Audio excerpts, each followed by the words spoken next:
Nós vamos conversar com um cientista político, sociólogo, professor do Instituto de Ciência Política da Universidade de Brasília e coordenador do grupo de pesquisa sobre democracia e desigualdades na mesma universidade, Luiz Felipe Miguel. Bom dia, Luiz Bom dia, Felipe. Luiz Felipe. Bom dia, Fausto. É Glauco. Glauco.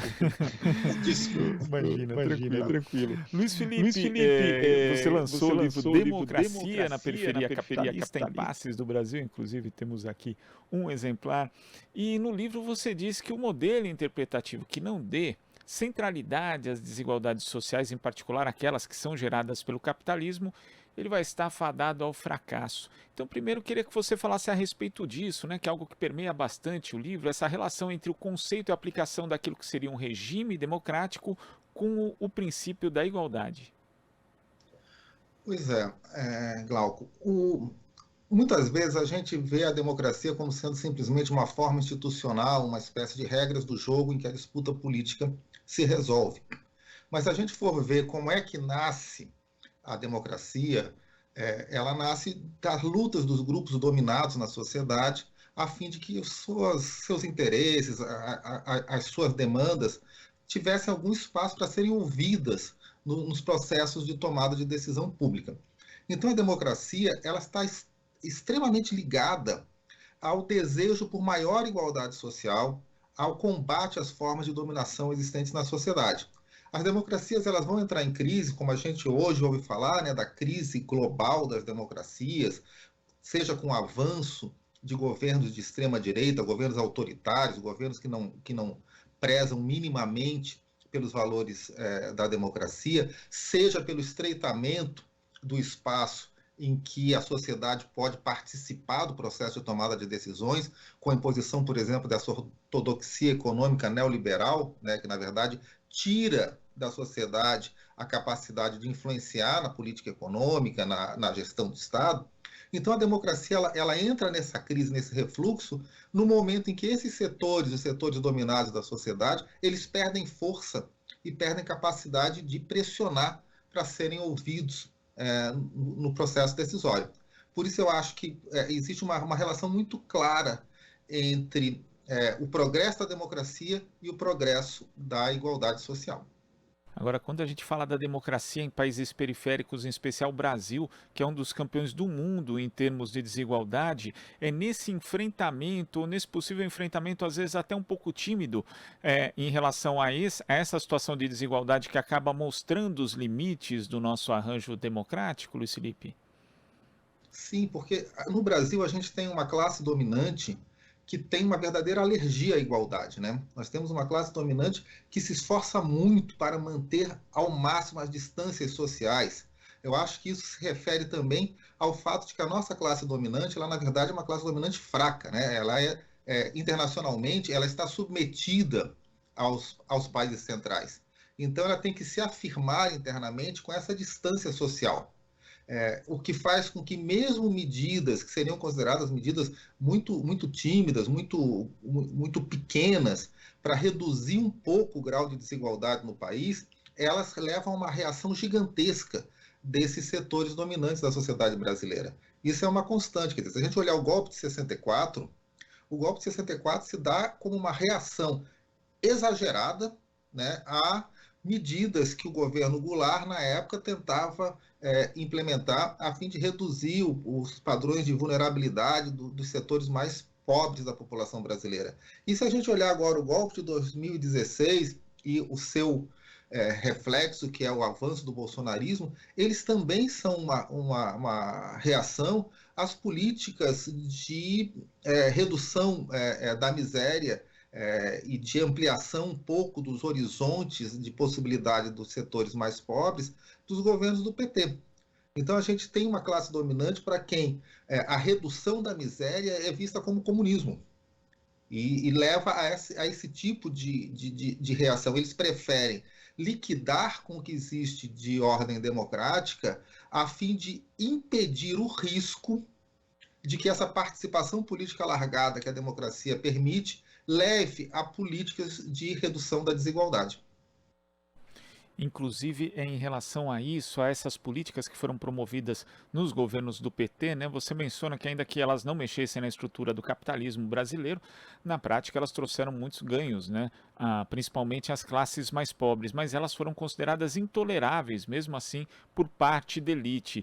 E segundo você, Luiz Felipe, o capitalismo brasileiro é incapaz de encontrar meios de garantir sua competitividade que não passem pela superexploração de mão de obra, ou seja, é necessário que exista uma parcela grande da população em situação de vulnerabilidade social extrema praticamente o tempo todo. Inclusive, mais cedo aqui no jornal a gente conversava com o diretor técnico do Diese, Fausto Augusto Júnior, sobre a aprovação ontem por parte do Senado do Programa de Serviço Civil Voluntário, que nem é serviço civil, muito menos voluntário, mas que na prática também é mais uma forma de rebaixar direitos trabalhistas. Agora, essa intolerância, mas não só ela, mas essa visão de que só com a superexploração da mão de obra do trabalho a elite vai conseguir ganhar dinheiro, é fruto da herança escravista do Brasil, daquilo que os movimentos negros têm chamado cada vez mais de abolição inconclusa? Olha, eu acho que existe uma relação clara, porque se a gente pensar em como se organizava a economia brasileira no período colonial, certo? No período, e mesmo depois, quer dizer, a economia baseada na mão de obra escrava e na exportação de bens primários, a gente percebe que esse padrão de inserção no mercado internacional permanece. Quer dizer, o que é essa economia de tipo colonial? É uma economia para quem o mercado interno não importa. Então, se a gente pensar que nos países capitalistas desenvolvidos existe um interesse da classe capitalista para ter um padrão salarial que permita que os seus trabalhadores movam o mercado interno, uma economia que tem os seus focos de dinamismo todos no exterior tem muito menos essa preocupação. Os governos do PT, eles tentaram incentivar o mercado interno como forma de equilibrar um pouco essa dinâmica. Mas a nossa burguesia não comprou esse projeto, né? Porque essa é a questão, quer dizer, que se mantém dessa mentalidade colonial. É uma classe dominante que não tem projeto nacional, que está acomodada na sua posição de parceira menor do capitalismo internacional. E que, portanto, quer dizer, na competição com outros países que se encontram em situação similar, vai ver na depreciação da remuneração da mão de obra o diferencial para se colocar nesses mercados. E isso vem também de uma mentalidade que é a mesma mentalidade que da economia escravista, quer dizer, o proprietário de escravos ele não tinha interesse em aumentar a produtividade de uma mão de obra que estava lá cativa, certo? Às vezes ociosa e com o seu padrão de consumo sempre depreciado. Então, eu acho que um dos nós que a gente encontra para fazer o desenvolvimento do Brasil, e fala aqui do desenvolvimento econômico, mas também do seu desenvolvimento político institucional, é essa falta de projeto e de sentido nacional da nossa classe dominante, que é uma coisa que parece que vem se agravando com os anos, né? A gente tem uma classe dominante que olha para Miami, certo? E que não se preocupa com o país, que está disposta a adotar com o seu próprio país uma política predatória, né, de esgotamento, inclusive dos recursos naturais, como a gente vê hoje, porque ela sempre pensa que ela mesma ela vai depois mudar, ela saqueia o próprio país em vez de produzir um projeto de desenvolvimento. E se a gente pensar na experiência, então, dos governos reformistas que nós tivemos, esses governos reformistas muitas vezes estenderam a mão para a nossa burguesia a fim de convidá-la a negociar um projeto de desenvolvimento nacional e nunca obtiveram de fato resultado. Então, nós temos enfim, a infelicidade de viver num país que, para quem a sua população, o seu território, os seus recursos naturais são todos simplesmente elementos de saque, de predação para as suas próprias classes dominantes. Agora, no livro também, Luiz Felipe, você fala a respeito da questão da estabilidade dos regimes democráticos que se relacionaria a duas hipóteses. Uma é essa justamente dessa baixa tolerância dos grupos dominantes em relação à igualdade, principalmente nos países periféricos, e outra dos grupos que controlam grandes recursos de poder. Em determinado momento, eles podem julgar que o custo de conviver com a democracia é menor do que o de subvertê-la. E aí, eu até lembrei, né, fazendo uma diferenciação aqui de um momento nos Estados Unidos que a gente tem ali o imbróglio da eleição entre Al Gore e George W. Bush, que é uma eleição, inclusive, que é judicializada, mas que, ao invés de continuar naquele embate, chega um momento que a própria cúpula do Partido Democrata chega e fala, olha, melhor a gente parar com isso, porque a instabilidade já está muito grande, a gente vai acabar dando oportunidade para subverter alguma coisa, de repente a estrutura formada aqui, né, dá ruim no sentido popular, então vamos parar. Já no Brasil, por exemplo, em 2014, tivemos um movimento contrário, de um partido do establishment, o PSDB, que questionou as eleições, e a partir daí tivemos uma escalada que acaba culminando na derrubada da presidenta Dilma Rousseff. Isso mostra também que existe uma diferença. Aqui no Brasil, de repente, o golpismo, dado o baixo grau da democracia brasileira, acaba valendo a pena para essas elites? Bem, no caso específico que você citou, para o PSDB não valeu a pena, né? Porque esse é o primeiro passo desse processo que está levando à irrelevância do PSDB como partido, agora sem sequer ser capaz de apresentar um candidato à presidência da República. Mas eu diria para você o seguinte, que sim, quer dizer, aquele momento de 2014, eu acho que 2014 é um momento muito importante para a gente pensar nessa virada da política brasileira. Porque a gente tinha tido as manifestações de 2013, né, que desgastaram muito o governo Dilma, e ficou evidente que existia uma cisão entre o governo Dilma e a base que tinha sustentado os governos do PT, ou seja, que aquela fórmula ela não era capaz de render tudo que tinha rendido até então. A gente teve uma campanha de mídia gigantesca contra a presidente Dilma, e a gente teve a Operação Lava Jato, né, que eu prefiro chamar de Conspiração Lava Jato, que foi esse esquema aí em que o Judiciário, o Ministério Público, Polícia Federal, tudo isso com o apoio da mídia, foram mobilizados com o objetivo de liquidar o PT e a esquerda no Brasil. Ainda assim, ainda com tudo isso, e se a gente lembra do que foi a campanha de 2014, foi um dos momentos assim, de maior violência e agressividade da história eleitoral do Brasil, ainda assim, a Dilma conseguiu se reeleger. Então, eu acho que naquele momento, quer dizer, quando com todas as circunstâncias favoráveis, com esse investimento todo, o Aécio não consegue ganhar a eleição, nesse momento, um setor importante da direita brasileira se desencantou do processo eleitoral. Tá? Porque até 2014, o que a gente tinha era um jogo bruto, tá? Que frequentemente ultrapassava aí os limites da ética, mas esse jogo estava centrado no processo eleitoral. A ideia era desgastar o governo ao máximo a fim de ganhar as eleições. Foi assim com o Mensalão, foi assim com a Lava Jato, no seu início, né, ali em 2014.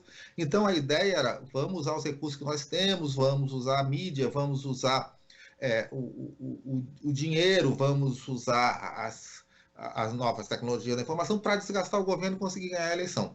Quando o Aécio não consegue ganhar, mesmo assim em 2014, um setor da nossa direita pensa, o processo eleitoral não funciona para nós. A gente vai ter que dar uma virada de mesa.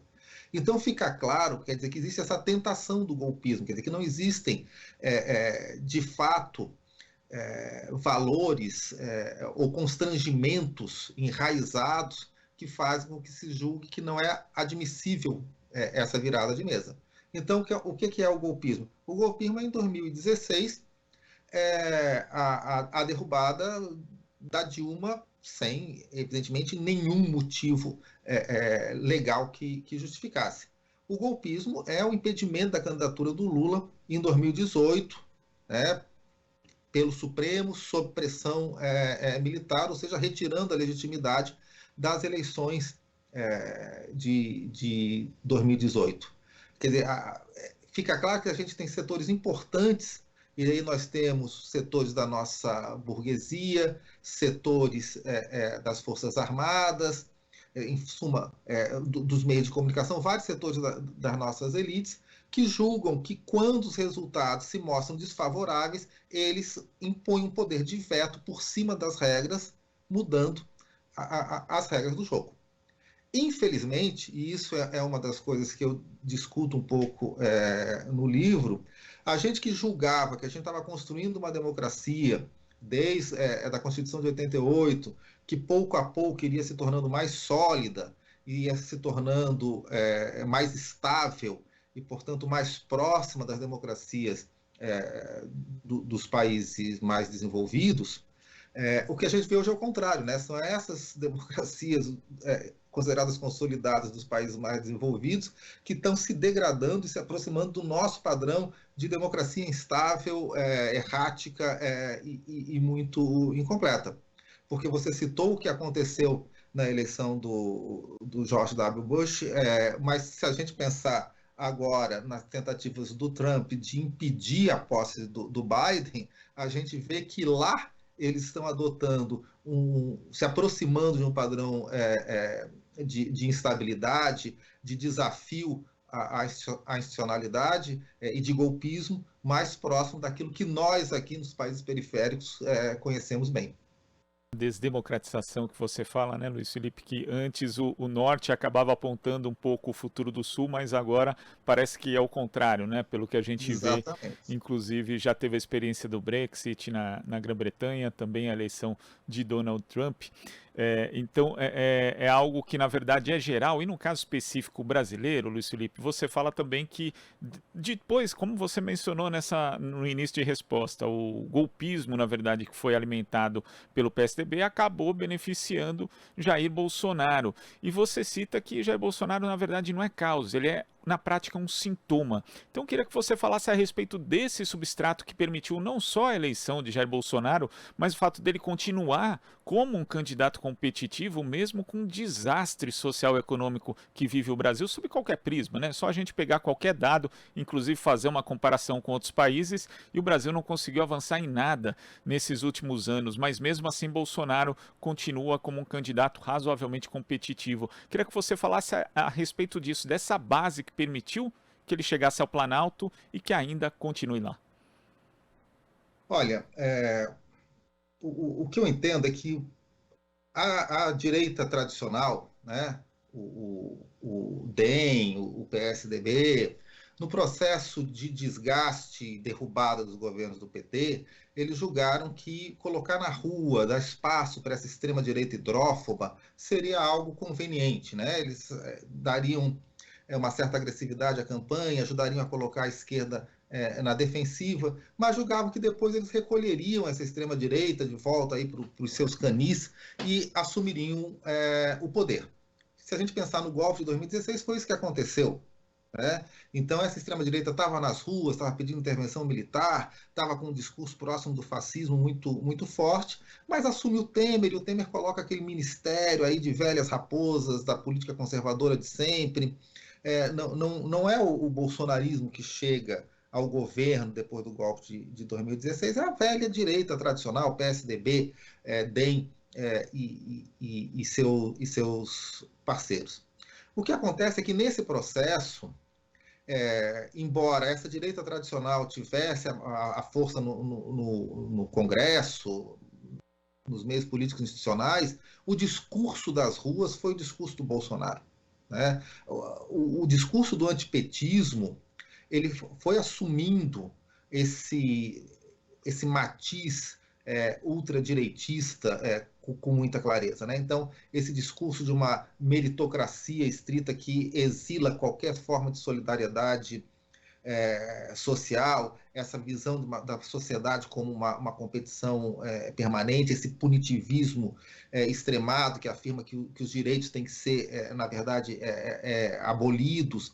Então, a direita tradicional ela ganhou o impeachment, vamos dizer assim, o golpe de 2016, chegou ao governo, mas as ruas ela cedeu para essa extrema-direita, e isso se manifesta em 2018, quando a direita tradicional, que tinha o Alckmin como seu principal candidato no momento, tem uma votação pífia, e é o Bolsonaro que, claro, motivado também pelo impedimento da candidatura do presidente Lula, chega ao segundo turno e ganha. Então, fica claro, quer dizer, que essa aposta num discurso, em valores ético-políticos muito primitivos, feita para desestabilizar os governos do PT, acabou atingindo a direita tradicional também, ela mais fragilizada, sem base social e disputando o mesmo eleitorado que a extrema-direita, ela acabou bastante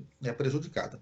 Isso explica, a meu ver, o sucesso eleitoral do Bolsonaro, quer dizer, ajuda a explicar. O que é mais difícil de explicar é a permanência desse apoio aí na faixa de cerca de 1/3 do eleitorado brasileiro a esse governo, que, como você disse, é um governo absolutamente catastrófico em todos os sentidos. Quer dizer, é um governo que teve uma atuação criminosa na pandemia, é um governo que é um desastre do ponto de vista econômico, você está aumentando a fome no Brasil, o desemprego, é um governo que na área da segurança pública,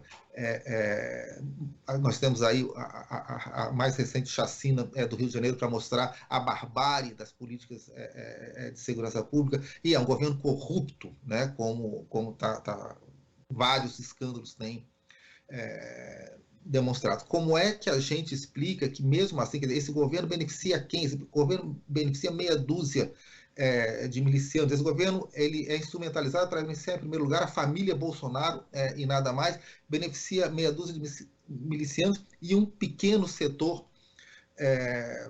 da nossa classe capitalista, e mesmo assim, numa visão míope, né? Porque eles têm destruído as condições de ganho a médio e longo prazo, mesmo para esses setores. Como é que ele mantém esse apoio ainda tão significativo? Eu às vezes brinco que isso não é algo que possa ser explicado pela ciência política, talvez nem pela psicologia, né? Talvez seja necessária a parapsicologia para explicar esse fenômeno. Mas, tentando avançar numa explicação, eu acho que a gente tem aí um outro interveniente na conjuntura, não só no Brasil, mas no mundo todo, que é o novo espaço de debate, o novo ambiente de informação que é gerado pelas novas tecnologias da informação, principalmente pelas mídias sociais, que vão gerar, então, uma espécie de mundos paralelos, né, com a formação de espaços discursivos bastante fechados e impermeáveis a qualquer tipo de argumentação e mesmo a enfrentamento com a realidade factual. Aquilo que, às vezes, a literatura chama de mundo da pós-verdade, né? Então, cada um adere a um conjunto de crenças e não existe argumento, não existe evidência que faça com que essas pessoas larguem dessas crenças. Essas crenças se tornam absolutamente centrais para a sua autoidentificação, para a sua compreensão de quem elas são. E a verdade é que a extrema-direita, não só no Brasil, no mundo todo, ela foi a primeira a entender a potencialidade dessas novas tecnologias. E ela foi muito hábil na criação desses enclaves de certezas absolutas, e mesmo absolutamente contrafactuais, que questionam a experiência vivida das pessoas, e soube trabalhar na construção desses nichos. Eu acho que esse é o único caminho, a meu ver, possível para a explicação do apoio a um governo cujas políticas têm efeitos palpáveis, tão desastrosos na vida de da esmagadora maioria das pessoas. Eu acho que isso é um desafio, quer dizer, como é que a gente vai ser capaz de recuperar um espaço de diálogo, um espaço de debate em que a gente possa avançar na produção da compreensão, da consciência política das pessoas, em que a gente possa novamente fazer com que as pessoas busquem os dados da sua experiência vivida para interpretar o mundo. Eu acho que esse é um desafio, não só para a gente vencer a eleição desse ano, mas um desafio para a gente reconstruir um espaço de convivência democrática no país. Agora, Luiz Felipe, só para a gente concluir, no final do livro você fala da necessidade de enfrentarmos aquelas tarefas que acabaram ficando em segundo plano na chamada transição democrática, inclusive mencionando que o voto decide bastante coisa, é importante, mas é insuficiente para realizar essas transformações, sendo necessário também a organização do campo popular. Como conciliar essas duas tarefas, né? Tanto dar importância para o processo eleitoral, mas também fazer esse trabalho de educação democrática, de organização. Iniciativas, por exemplo, como os comitês populares são importantes nesse sentido? Olha, eu acho que é fundamental que a gente tenha um trabalho político que vá além da campanha eleitoral. Certo? Quer dizer, é claro, é importante ocupar os espaços de poder que o voto garante. Embora a história política recente do Brasil mostra que o voto nem sempre garante, né? Porque a gente está submetido aí a essas viradas de mesa, a gente não tem força na sociedade para segurar os resultados eleitorais. Eu acho que essa é a primeira lição que a gente tem que extrair do golpe de 2016. A Dilma ganhou, ela teve a maioria dos votos, mas faltou força de mobilização social para garantir que ela pudesse cumprir o mandato que legitimamente era dela. Então, na política, as regras importam, mas a força social é o que garante a efetividade dessas regras. Então, eu acho que, é claro, existe um processo de campanha eleitoral que deve conduzir a uma maioria, mas existe um processo de educação política que atravessa a campanha e que não se limita à mera conquista do voto. Isso não é uma tarefa fácil, porque frequentemente parece que a maneira mais fácil de ganhar votos é simplesmente nadar a favor da corrente, remar a favor da corrente e ir reproduzindo os discursos dominantes.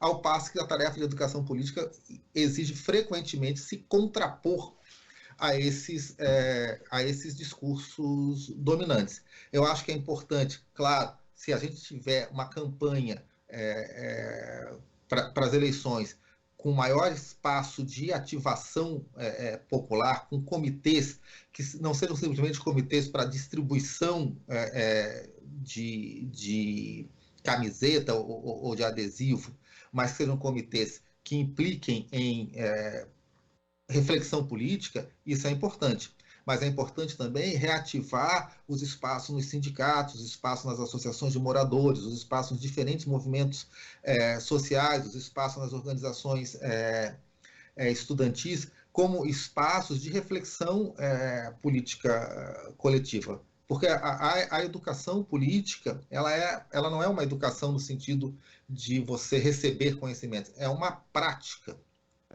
Então, essa prática significa estimular as pessoas a fazerem política para além do voto, para entender que o voto é um momento da participação política, mas existem outros momentos de participação, que são os momentos, então, de diferentes formas de reflexão, de formulação de demandas e de pressão por essas demandas. Porque esses desafios que não foram enfrentados ao longo da nova República, que eu listo brevemente alguns deles no final do livro, que inclui, por exemplo, a adequação das Forças Armadas à convivência democrática, o que implica, então, enfrentamento da cúpula reacionária das Forças Armadas, implica a democratização dos meios, exige a democratização dos meios de comunicação, exige uma política tributária mais progressiva, que onere os ricos e não os pobres, ao contrário do que costuma acontecer no Brasil. Tudo isso não foi enfrentado porque não havia força social para esse enfrentamento. Não é simplesmente alguém dizendo não vamos enfrentar, é porque precisa de mobilização para ser capaz de avançar nisso.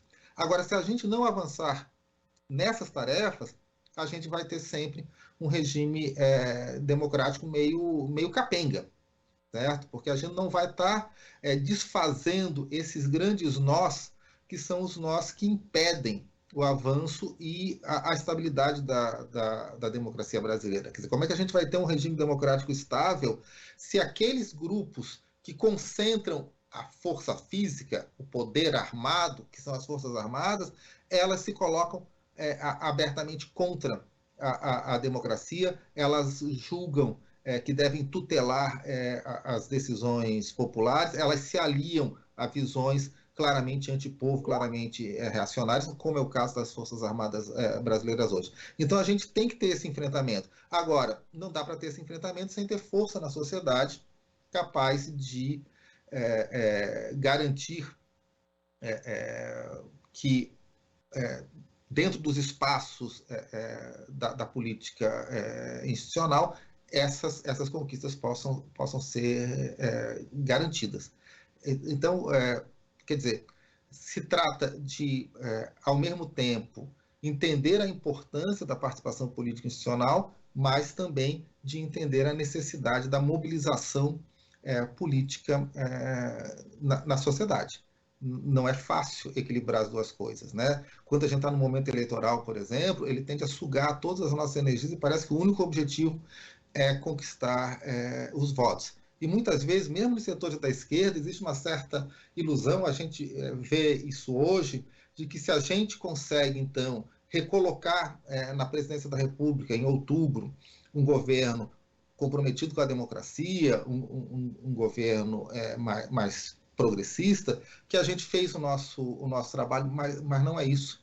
A vitória em outubro, que é essencial, ela é apenas o primeiro passo, quer dizer, depois de outubro, além da gente ter que garantir a posse do presidente Lula para o seu terceiro mandato, que a gente sabe que o Bolsonaro tem se movido para tentar tumultuar esse processo, a gente vai ter que depois garantir, ao longo do mandato, que seja possível avançar em políticas a favor da maioria da população, a favor da classe trabalhadora, a favor das mulheres, da população negra, da comunidade LGBT, dos povos indígenas, e assim por diante. E para isso vai ser necessária a mobilização social. Ninguém vai tirar férias depois, como eu espero que aconteça, de ganhar as eleições de outubro. A gente vai ter um enfrentamento, que esse enfrentamento então depende da capacidade de mobilização, da organização